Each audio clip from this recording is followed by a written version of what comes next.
Hello, my friends. Myself, Dr. Yashwant Singh. I'm a gynecologist, sonologist, and infertility specialist practicing at Bharatpur Rajasthan. जैसा कि आपको मालूम है, हम लोग एक छोटे छोटे वीडियोस की सीरीज़ बना रहे हैं गायनी हेल्प के अंतर्गत, गायनी हेल्प सीरीज़ के अंतर्गत, जिसमें हम infertility, women's wellbeing, gynaecology, sonography से संबंधित छोटे छोटे वीडियोस बनाते हैं। किसी एक छोटे टॉपिक को लेते हैं और उस पर वीडियो बनाते हैं और पेशेंट के पर्सपेक्टिव से वो वीडियो बनाते हैं, पेशेंट की लैंग्वेज में वो वीडियो बनाते हैं, ताकि उसको अपने कंसल्टेशन के दौरान या कंसल्टेशन के बाद और अपनी स्थिति के बारे में ज़्यादा बेहतरी से जानकारी मिल सके। तो इसी सीरीज़ में आज हम जो टॉपिक डिस्कस कर रहे हैं वह है मेल फैक्टर इनफर्टिलिटी, यानी कि स्पर्म शुक्राणु में दिक्कत की वजह से जो गर्भधारण में समस्या आती है, इनफर्टिलिटी में समस्या आती है, स्पर्म की क्वालिटी में दिक्कत, कॉम्प्रोमाइज़ होने की वजह से, उसको आज हम डिस्कस करेंगे। जैसा कि मैंने पिछले वीडियोस में बताया था कि 3 मेन फैक्टर्स होते हैं इनफर्टिलिटी के, बच्चा न ठहर पाने के। पहला ओवेरियन डिसफंक्शन, ओवरी में अंडा ना बनना, दूसरा नलों में रुकावट, फेलोपियन ट्यूब्स में ब्लॉकेज, और तीसरा मैंने बताया था स्पर्म की क्वालिटी में दिक्कत होना। तो स्पर्म की क्वालिटी में हम 3 चीज़ें देखते हैं और स्पर्म को चेक करने का तरीका है समाइनोग्राम, सीमेन एग्जामिनेशन, जो कि 3 दिन की एब्स्टिनेंस के बाद, 3 दिन के परहेज के बाद किया जाता है। और उस एग्जामिनेशन में हम 3 मुख्य बिंदु देखते हैं। पहला हो गया मोटिलिटी, पहला हो गया इनफैक्ट काउंट, पहला काउंट देखते हैं, गिनती कितनी है। Count should be at least 15 million पर ml, 1.5 करोड़ प्रति मिलीलीटर संख्या होनी चाहिए, कंसंट्रेशन होना चाहिए स्पर्म का सीमेन में, शुक्राणुओं का सीमेन में। दूसरा हम देखते हैं मोटिलिटी। मोटिलिटी में भी 2 प्रकार की मोटिलिटी हो गई, एक तो प्रोग्रेसिव और एक हो गया नॉन प्रोग्रेसिव। प्रोग्रेसिव वो मोटिलिटी है कि जो बताती है कि शुक्राणु के आगे बढ़ने की संभावना की प्रतिशत, कितने % ऑफ द स्पर्म यूट्रस की तरफ बढ़ने वाले हैं, कितनों की टेल उनको आगे की तरफ, यूट्रस की तरफ पुश कर रही है, बेसिकली अगर समझाया जाए तो वो तो हो गया प्रोग्रेसिव मोटिलिटी। स्पर्म जो शुक्राणु होते हैं उनकी एक टेल होती है जो उनको विगल करते हुए आगे यूट्रस और फेलोपियन ट्यूब की तरफ पुश करती है, और फेलोपियन ट्यूब ही जो नली है वही वो जगह है, एम्प्यूला उसका जो बीच वाला पोर्शन है वही वह जगह है जहाँ पर oocyte से, यानी कि फॉलिकल के रप्चर होने के बाद अंडे से उसका मिलने के बाद फर्टिलाइजेशन होता है। तो स्पर्म को ट्रैवल करना होता है आगे की तरफ, तो उसको बढ़ना होता है, उसको प्रोग्रेस करना होता है आगे की तरफ। तो उसको प्रोग्रेस करने वाली जो क्वालिटी है वो होती है प्रोग्रेसिव मोटिलिटी से हमें पता चलती है। और दूसरी मोटिलिटी हो गई नॉन प्रोग्रेसिव, उधर ही स्पर्म विगल कर रहे हैं अपनी जगह, दैट इज़ नॉन प्रोग्रेसिव। आगे बढ़ने वाली वो नहीं है उनमें, पर अपनी जगह हिल रहे हैं, but they are motile, at least वो हिल रहे हैं, एटलीस्ट उनमें हलचल है। फिर तीसरी चीज़ आ जाती है नॉन मोटाइल, कितने % of the sperms non motile हैं। तो जो टोटल मोटिलिटी होती है वो प्रोग्रेसिव और नॉन प्रोग्रेसिव दोनों को मिलाकर होती है, और इट शुड बी ये 40% एटलीस्ट होनी चाहिए।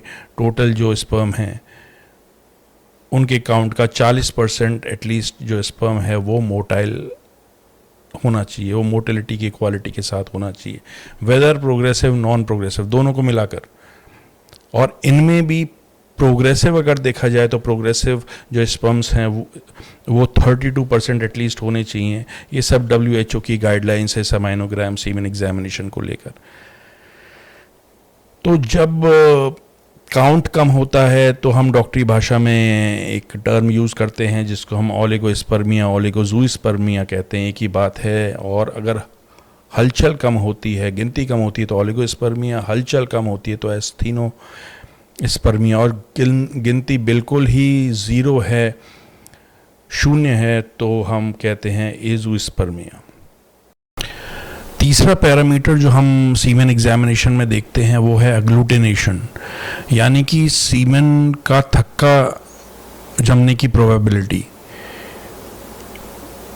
वजाइनल कैविटी में जब इजैकुलेशन होता है तो थक्का जम जाए, इसके बजाय कि स्पर्म आगे बढ़े, अगर क्लॉट जम जाता है तो उसको हम अग्लूटिनेशन कहते हैं। अगर सीमेन एग्जामिनेशन में अग्लूटिनेशन पॉजिटिव है तो ये एक रेयर कॉज ऑफ इनफर्टिलिटी हो सकता है, और अगर नेगेटिव है then it is all right. Negative होना चाहिए अग्लूटिनेशन, ना कि positive. The cause of agglutination is, agglutination का कारण है एंटी स्पर्म एंटीबॉडीज का मौजूद होना सीमेन में,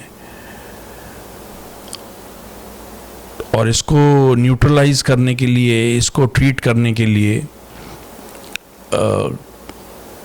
दो मुख्य तरीके इस्तेमाल किए जाते हैं। एक तो इंट्रायूट्राइन इंसेमिनेशन का इस्तेमाल किया जाता है कुछ डॉक्टर्स द्वारा, या फिर डेक्सोना जो टैबलेट है उसको 0.5 मिलीग्राम की डोज में रात में देते हैं। ये सब मैं जो ट्रीटमेंट डिस्कस कर रहा हूँ, डोजेज डिस्कस कर रहा हूँ, ये सब जो मैं एक general as an information discuss कर रहा हूँ, इसको आप ट्रीटमेंट का आधार बनाकर सेल्फ प्रिस्क्रिप्शन ना करिएगा, ये ज़रूर मैं बीच में कहना चाहूँगा। ये एक जनरल इंफॉर्मेशन के लिए है, और व्यक्तिगत तौर पर मैं क्या कभी कभी करता हूँ, हर केस डिफरेंट होता है, हर मरीज़ डिफरेंट होता है, हर डॉक्टर अपने अनुभव के आधार पर डिफरेंट ट्रीटमेंट करना चाहता है जो उसको बेटर लगता है। तो मेडिकल साइंस में पांचों उंगलियां बराबर हम नहीं कह सकते, हर केस को इंडिविजुअलाइज करना पड़ता है। तो जो मैं अगर कुछ ड्रग्स के नाम ले भी रहा हूँ, कुछ मेडिसिन के नाम लेता हूँ, तो उसको एज अ प्रिस्क्रिप्शन नाम मानकर उसको सेल्फ ट्रीटमेंट का आधार मत बनाइएगा, ये ज़रूर मेरा एक निवेदन है। अब हम डिस्कस करेंगे मेल फैक्टर इनफर्टिलिटी का ट्रीटमेंट। सीमेन में, शुक्राणु में, स्पर्म्स में दिक्कत है तो क्या हम ट्रीटमेंट कर सकते हैं। पहला एक कंडीशन है एज़ोस्पर्मिया, जिसमें शुक्राणु बिल्कुल नील हैं। उसके लिए तो सीधे कोई और इलाज नहीं बचता है, उसके लिए सीधे आईवीएफ का ट्रीटमेंट है। आईवीएफ भी इक्सी के साथ, इन विट्रो फर्टिलाइजेशन, यानी कि test tube baby with ICSI, intracytoplasmic sperm insemination. और इक्सी भी कब, जब टीसा हो जाए। टीसा क्या है? Testicular sperm aspiration. तो एज़ोस्पर्मिक पेशेंट के लिए जो ऑप्शन बचता है वो यही बचता है, TESA with IVF with ICSI with TESA, in vitro fertilization with intracytoplasmic sperm insemination with testicular sperm aspiration. अब इक्सी और टीसा क्या चीज़ है? आईवीएफ तो सबने सुना हुआ है कि टेस्ट ट्यूब बेबी में पुरुष शुक्राणु और जो महिला का जो एग होता है उसको हम बाहर फर्टिलाइज करते हैं, और फिर जो एम्ब्रियो बन जाता है, ब्लास्टोसिस्ट बन जाता है, उसको इम्प्लांट कर देते हैं यूट्रस में।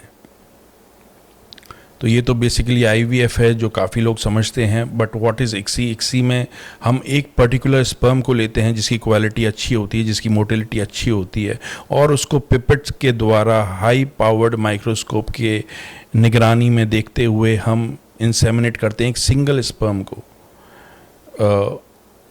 oocyte में इंजेक्ट करते हैं, दैट इज़ इक्सी।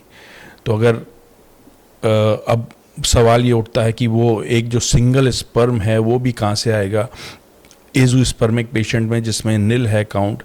तो उसके लिए टीसा होता है, टेस्टिकुलर स्पर्म एस्पिरेशन, कि हम एस्पिरेट करते हैं टेस्टिस से डायरेक्टली, किसी कारण से हो सकता है कोई रुकावट हो और वो स्पर्म सीमेन तक नहीं पहुंच पा रहे हों, किसी ट्यूब में ब्लॉकेज हो, तो हम टेस्टिस से डायरेक्ट स्पर्म एस्पिरेट करते हैं। ये एंड्रोलॉजिस्ट का डिपार्टमेंट होता है, एंड्रोलॉजिस्ट वगैरह लोग करते हैं। तो एज़ोस्पर्मिया में ये चीज़ की जाती है। ओलिगोस्पर्मिया एक कंडीशन है, वेरिकोसील सर्जिकल कंडीशन है वेरिकोसील, उसमें भी ओलिगोस्पर्मिया देखने को मिल सकता है। और वेरिकोसील का ट्रीटमेंट होने के बाद, सर्जिकली ट्रीट होने के बाद काउंट बढ़ता हुआ देखा गया है। ये मैं as a side note mention करना चाह रहा था। दूसरा, हम ओलिगोस्पर्मिया और एस्थेनोस्पर्मिया में जब काउंट कम हो और मोटिलिटी कम हो तो सप्लीमेंट्स दे सकते हैं। अब ये सप्लीमेंट्स कौन कौन से हैं? ये हैं बेसिकली कार्निटीन है, जैसे कोएंजाइम क्यू है, एन एसिटाइलसिस्टीन हो गया, लाइकोपीन हो गया। कुछ मिनरल्स हैं, specially selenium, zinc, copper, manganese, multivitamins हो गए, vitamin E, vitamin C, vitamin B12, vitamin folic acid. तो ये सब जो सप्लीमेंट्स हैं ये मदद कर सकते हैं। और साथ में हम एक दवाई इस्तेमाल करते हैं क्लोमिफीन, जो कि ओव्यूलेशन इंडक्शन में भी काम आती है।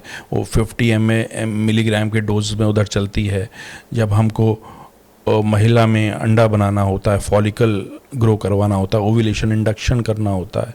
पुरुष में जो डोज इस्तेमाल की जाती है वो 25 मिलीग्राम की इस्तेमाल की जाती है।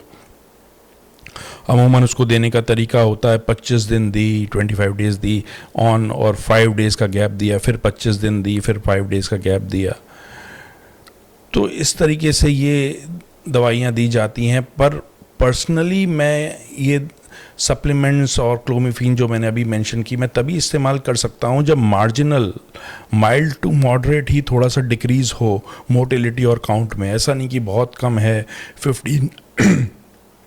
15 मिलियन होना चाहिए और काउंट निकल कर आ रहा है 5, 15 का 12 आ रहा है, 10 आ रहा है, चलो हम इस्तेमाल कर देख सकते हैं इन सप्लीमेंट्स को। पर और मोटिलिटी होनी चाहिए 40 और निकल कर आ रही है 30, चलो इस्तेमाल कर सकते हैं। पर मोटिलिटी होनी चाहिए 40 और निकल कर आ रही है 10 या 5, तो मैं यूजुअली ये इस्तेमाल नहीं करूँगा। थोड़ा सा 5-10% का डिक्रीज़ हो तो बात समझ में आती है, तब हम ये सप्लीमेंट्स और ये विटामिन्स और ये मिनरल्स और एंटीऑक्सीडेंट्स यूज़ कर सकते हैं क्लोमिफीन के साथ। 2 महीने इस्तेमाल कर मैं यूजुअली देखता हूँ, और 2 महीने बाद एक रिपीट सीमेन एग्जामिनेशन कराता हूँ देखने के लिए कि कितना अंतर आया है। अगर फ़र्क पड़ता है वेल एंड गुड, बढ़िया है, अच्छी बात है। और अगर नहीं पड़ता है तो मैं IVF की डायरेक्ट सलाह देता हूँ।